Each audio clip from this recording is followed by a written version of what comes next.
تندرستی توجیکستان شام 2 آگوست خبر داد که دوام شبانه روز آخر در تاجیکستان 69 حالت نو گرفتارشوی شهروندان به بیماری کرونا ویروس به قید گرفته شده. همچنین بنا به اطلاع وزارت در این مدت 76 نفر پس از معالجه از کرونا ویروس شفا یافته. کسی از این بیماری جان نباخته است. در مجموع از اول پاندمی تا شام 2 آگوست در کشور 15219 نفر گرفتار کووید 19 شده.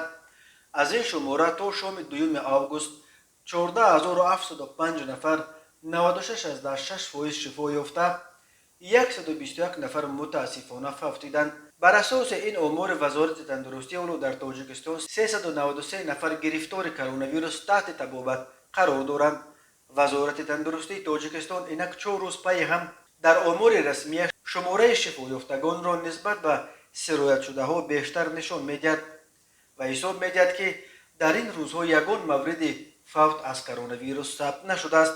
اما منتقدان به این آمار رسمی با نظر شبهه نگاه میکنند و بر اینند که ظاهرا وزارت تندرستی دیگر باره رو به شیوه تحریر ارقام کرونا ویروس آورده است. در روزهای آخر به گفته یک مصاحب ما تنها در احصار دست کم 5 نفر از کرونا ویروس جان باختند. همچنین در رسانه ها از مرگ جامی سفروف، یک صاحب کار از دنغره و در بیمارستان دوشنبه فوتیدن ذکرالله شریپوف، صاحبکار معروف تاجیک مقیم مسکو، خبرها نشر شد. ولی وزارت تندرستی در حساباتش اصرار می‌ورزد که چند روز باز در تاجیکستان یگان حالت مرگ شهروندان از کرونا ویروس ثبت نشده است.